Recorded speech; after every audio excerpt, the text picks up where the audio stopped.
मैं मानता हूं कि खुद पर तरस खाना एक लग्जरी स्पा जैसी चीज है। इसमें कहीं पर आपका सुकून मौजूद है। मैं मानता हूं कि खुद पर तरस खाना सबसे रियायती भावना है और ये आपको कहीं नहीं ले जाती, लेकिन ये आपको कुछ देर के लिए वाकई अच्छा महसूस कराती है। आप इस बारे में क्या कहेंगे? तरस का पात्र होना लग्जरी कैसे है, मुझे समझ नहीं आता। इस भावना में आपको जबरदस्त दिलासा मिलती है, थोड़े वक्त के लिए ही सही। खुद पर तरस करना बहुत खुशनुमा हो सकता है, खुद के लालचों को पूरा करने की तरह। like self-indulgences. See, there are many ways. देखिए, शांति, प्रसन्नता और खुशहाली हासिल करने के बहुत से तरीके हैं। ऐसा हुआ, Shankaran Pillai. शंकरन पिल्लई थोड़ा अपमान करने वाला पति था। वो गालियां देता था, वो अपनी बीवी पर चिल्लाता था, लेकिन वो हमेशा शांत रहती थी। उसने कभी प्रतिक्रिया नहीं की। एक दिन वो गुस्से से चिल्लाने के बीच में रुका और उसने पूछा, And he asked, मैं जो भी कहता हूं, चाहे जितनी भी गालियां बकता हूं, तुम शांत रहती हो, तुम ऐसा कैसे करती हो? वो बोली, मैं टॉयलेट साफ करती हूं। उसने पूछा, क्या टॉयलेट साफ करने से तुम्हें शांति कैसे मिलती है? वो बोली, मैं तुम्हारा टूथब्रश इस्तेमाल करती हूं।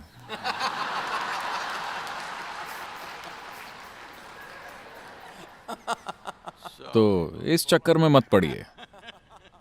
आप कई लोगों को आइडिया दे रहे हैं। ये रिश्ता नहीं है, ये तो बदले की कहानी है। मैं बस कह रहा हूं कि आप कई अलग अलग तरीकों से शांति और सुकून हासिल कर सकते हैं। जैसा कि आपने कहा कि अपने समाधान अपने ही भीतर से खोजने होते हैं, क्योंकि मैंने एक बड़ी रोमांचक लाइन पढ़ी थी कि जीवन आपको छू नहीं सकता, आपको खरोच नहीं लगा सकता, आपको नुकसान नहीं पहुंचा सकता। आप अपने जीवन में खुद ही अपनी ऊर्जा बनाते हैं। आप इस ब्रह्मांड में हैं, आपको इस दुनिया में लाया गया है। आप इसके साथ क्या करते हैं ये आपके नियंत्रण में है। जीवन आपके खिलाफ नहीं है। आप क्या हासिल करते हैं और आप क्या करते हैं वो आपके अपने कर्मों, आपकी भावनाओं और जो सुखद स्थिति आप अपने भीतर पैदा करते हैं उसका नतीजा है। ये बात मेरे दिल को छू गई, क्योंकि ये चिंता, डर और उस सब संघर्ष की बहुत व्यापक और विस्तृत चुभन को आसान बना देती है। to me, three pillars. मेरे लिए हमारे अस्तित्व के 3 स्तंभ हैं, फैमिली, फॉर्चून और फरिश्ता। मैं मानता हूं कि यही धर्म, भगवान और बाकी हर चीज का नतीजा है। सदगुरु, जब हम परिवार की बात करते हैं तो कुछ चीजों ने हमेशा मुझे हैरान किया है और मैं आप जैसे प्रबुद्ध व्यक्ति से उनके जवाब चाहता हूं या उनकी पुष्टि करना चाहता हूं। जैसे मेरे अंदर हमेशा यह सवाल उठता है कि पिता और पुत्र के बीच एक असहज दूरी क्यों रहती है? उस रिश्ते में हमेशा समस्या क्यों रहती है? मुझे यकीन है यहाँ मौजूद लोगों में बहुतों ने अपने घरों में, अपने माहौल में इस भावना को महसूस किया है। आपके मुताबिक इस दूरी की बुनियादी वजह क्या है? Because every generation makes the same mistake, which means they're not learning at all. क्योंकि हर पीढ़ी वही गलती करती है, जिसका मतलब है कि वो बिल्कुल नहीं सीख रहे हैं। जब हम फैमिली कहते हैं, आपको पता है इटली में फैमिली का मतलब अपराध होता है। फैमिली। हाँ, माफिया को हमेशा फैमिली कहा जाता था।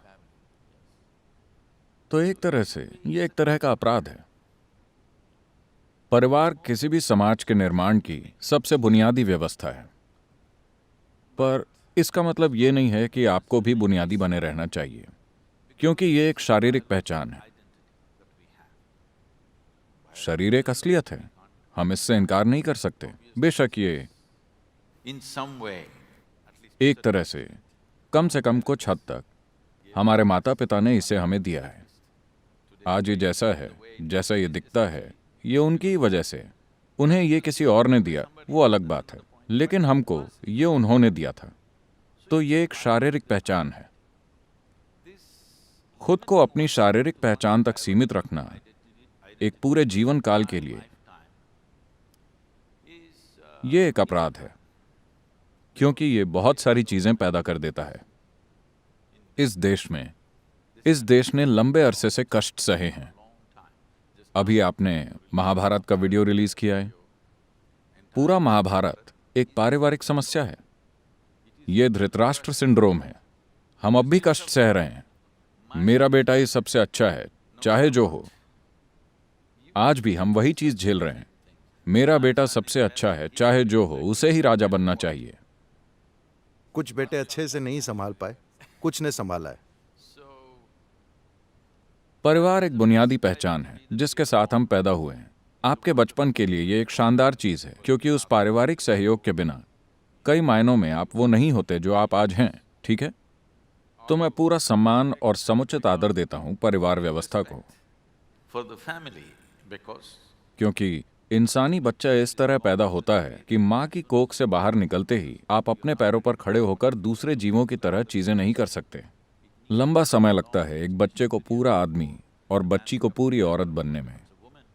ये एक लंबा समय है जहां एक परिवार का पालन पोषण सबसे महत्वपूर्ण होता है, इसमें कोई शक नहीं है।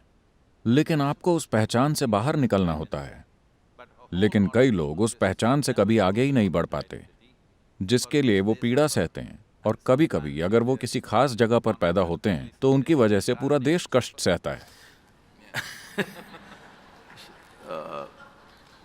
आपको उससे बाहर निकलना चाहिए। एक बच्चे के तौर पर यह बहुत जरूरी है कि आपकी पहचान परिवार के साथ जुड़ी हो, लेकिन वयस्क होने पर आपसे उम्मीद की जाती है कि आप अपनी शारीरिक पहचान से ऊपर उठें, क्योंकि शरीर सबसे बुनियादी पहचान है। आपको उससे ऊपर उठना होगा।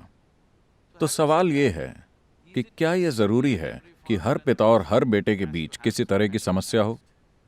यह पिता और बेटे की बात नहीं है। दरअसल एक ही घर में दो मर्द रह रहे हैं। जब आप 8-10 साल के थे तो आपके पिता भगवान जैसे थे। जब आप 15-16 के हुए तो यह समस्या शुरू हुई, क्योंकि आप भी मर्द बनना चाहते हैं और वहां जगह काफी नहीं है। वो बड़ा मर्द बहुत सारी जगह घेरे हुए है। और वो आदमी सोचता है ये मेरी जगह है, ये कौन है? वो दोनों एक दूसरे को पिता और बेटे के तौर पर पहचान भी नहीं सकते, क्योंकि अब वहां कोई पिता और बेटा नहीं है। बस उसी घर में दो मर्द हैं और जगह काफी नहीं है। ऐसा सिर्फ इंसानी परिवारों में ही नहीं होता। हर जीव, चाहे वो हाथी हो या भैंसा या जो भी हो, हर जीव के जीवन में ऐसा होता है कि कुछ ना कुछ टकराव होगा। और या तो छोटा जानवर झुंड से बाहर चला जाता है या बड़ा वाला बाहर चला जाता है। ऐसा हर जगह होता है, क्योंकि ये कोई पिता और बेटे के बीच की समस्या नहीं है। दो मर्द आपस में एक ही जगह को साझा करने की कोशिश कर रहे हैं, और उसी एक औरत को, जिसे एक माँ कहता है और दूसरा पत्नी। ये निश्चित तौर पर उस गहरे भ्रम को तोड़ देता है जिसके साथ यह देश चलता रहा है, क्योंकि उसी घर में दो औरतों का होना हमेशा समस्या माना जाता था। आपने तो इसे बस उल्टा कर दिया है, जो मुझे सच लगता है, क्योंकि समस्या इसी चीज में है कि दो मर्द एक साथ नहीं रह सकते। ये औरतों के बीच भी होता है, लेकिन अलग तरह से। लेकिन अपने टकराव को छिपाने का औरतों का अपना तरीका होता है। वो इसे खास नारी सुलभ तरीके से करती हैं। आदमी इसे ज्यादा आमने सामने करेंगे। सींग से सींग लड़ाना मर्दों का तरीका है। औरतों का तरीका अलग होता है। वो अलग तरह से करेंगी, लेकिन टकराव होता है।